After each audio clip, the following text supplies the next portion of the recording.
اصل میں نا ہماری پریورٹی نہیں ہے, ہم نے اس کو ترجیح اپنی رکھا ہی نہیں ہے. ہم بچے کی پیدائش کے ساتھ ایون پیدائش سے بھی پہلے اسکولس جو ہیں وہ ایڈمیشنز کروا رہے ہوتے ہیں بچے کے, لیکن ہم نے کبھی سوچا ہی نہیں ہے کہ وہ بچہ جو ماں کے پیٹ میں ہے, اللہ کی طرف سے ابھی سے ماں کا ہر ایکٹ اس پر اثر انداز ہوتا ہے. بچہ سنتا ہے ماں کیا سن رہی ہے, ماں کیا دیکھ رہی ہے, بچے کے اوپر اثر ہوتا ہے. تو یہ بہت اہم ہے. اور دیکھیں خاص طور پر یہ چیز بڑی نوٹ رکھیں, ماشاء اللہ یہاں پر میچور بھی بیٹھی ہیں, آپ کا واسطہ بیٹیوں بہوؤں کے ساتھ ہوگا, تو کبھی بھی خاص طور پر اس کی پریگننسی میں اس کو پریشرائز نہ کریں, نہ کام کے حوالے سے نہ کہ خاص رعایت دیں. اللہ نے کیسے فرمایا ہے, حملتہ امہ کرہا ووضعتہ کرہا, اور مطلب کیسے بات کیا جاتا ہے, کیسے مختلف مسائل میں خاوند ساس بہو دیورانی نند بچہ کئی سارے چیلنجز اس کے سامنے لا کھڑا کر دیتے ہیں.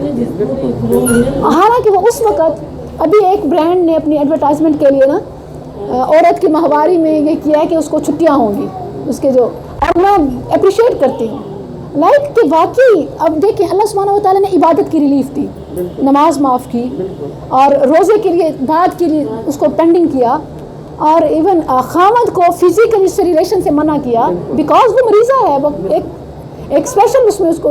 اور رسول اللہ صلی اللہ علیہ وسلم ایون کہ آپ کی ازواج مطہرات ان دنوں میں ہوتی تھیں اپنے مخصوص ایام میں, آپ ان کو اپنے ساتھ سلاتے, خود ازواج مطہرات اوائڈ کرتی.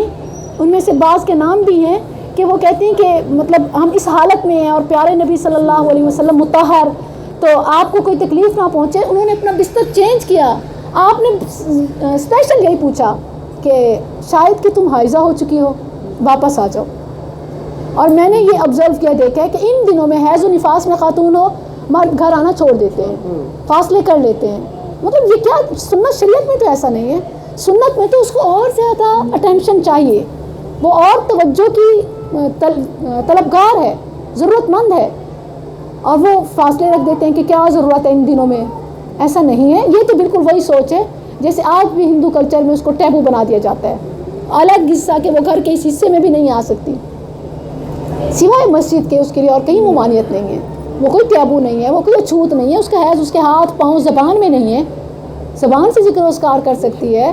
اور نبی صلی اللہ علیہ وسلم اعتکاف میں تھے, آپ نے حجرے سے ام المؤمنین عائشہ رضی اللہ عنہا سے کہا کہ مجھے فلاں چیز پکڑاؤ, تو انہوں نے کہا کہ میں تو حائضہ ہوں. آپ نے فرمایا لیست حیضتک بیدک, تمہارا حیض تمہارے ہاتھ میں نہیں ہے, ہاتھ سے پکڑوا سکتی ہے. اب ہمارے یہاں یہ رواج ہے کہ مطلب جب عورت کا بچہ ہوتا ہے کہتے جب تک وہ 11 نہ نہائے یا 7 دن نہ نہائے 3 دن نہ نہائے اس وقت وہ کسی چیز کو ہاتھ نہ لگائے.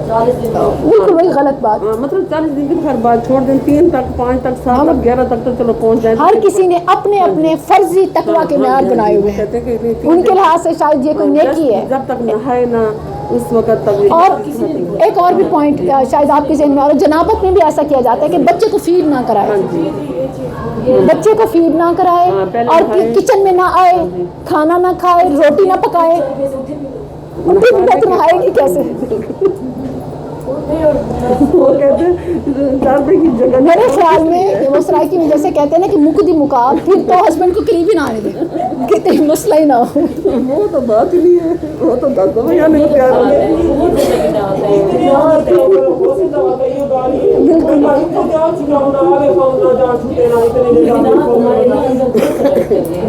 بالکل. اور یہ چیز بھی ہے کہ وہ جو چلا ہوتا ہے وہ 40 دن تک ہم لوگ مخصوص کر لیتے ہیں. یہ عورت کی اپنی عادت ہے. ایگزیکٹلی اکارڈنگ ٹو بلیڈنگ, اس کی بلیڈنگ کے ساتھ ہے, حیض بھی نفاس بھی میکسیمم ڈیز, ہاں وہ جو ہے نا وہ میکسیمم ہے.